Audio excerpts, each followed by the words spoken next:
I'm a big movie buff, so I reference a lot of movies and things just kind of trigger for me. And it's like The Matrix, the very first one, when Neo's in that hallway, and all of a sudden everybody's trying to tell him like, "Hey, man, eventually, like you'll see it," and then all of a sudden he's in that hallway at the end, and then all of a sudden he sees the Matrix like in his thing, and he believes, right? Like that's how I look at our catchers. Like that's like eventually you're going to get this situational mindset to where you're just going to be back there, and all of a sudden everything's just going to kind of pop into place, and you're going to see it, and without having to really think, because you know your pitcher out there, you know where his misses are, because we have these incredible analytics that show that just were like, hey, when he misses his sweeper or his slider or his changeup, whatever it might be, like his miss is 1.5 feet, 2 feet. So for me, training the catcher is like, how can you get within your setup to best get to that pitch if he has that miss? And then maybe the next call, like it's a different setup because you know that miss isn't going to be there, so I can be in this setup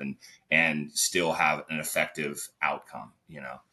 So I think getting their mindsets and turning their minds on to be able to do that, I think is super important in today's game. I think that's the next evolution of the game in my perspective, as far as like being a really good game manager. So, well, it's the same thing. Like, you know, you're catching a ball just as a hitter's trying to hit that ball, right? And like all this stuff you're saying is like stuff as hitters we've been doing forever. Like, hey, if the sweeper starts in the zone, it's going to leave. If it starts out, it's going to come back, you know, like all these things. And like as catchers, we've kind of had these like just like tunnel vision of like, all right, here's where I'm throwing the pitch, be ready to react to whatever goes on.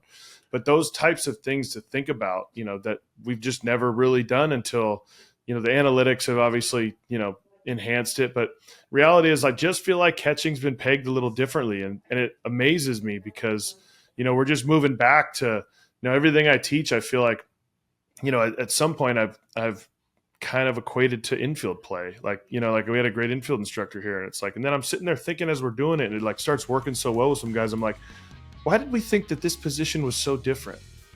You know what I'm saying? yeah. If you enjoyed that, be sure to like and subscribe. We'll have a new episode for you every single Tuesday here on our YouTube channel and wherever you listen to podcasts.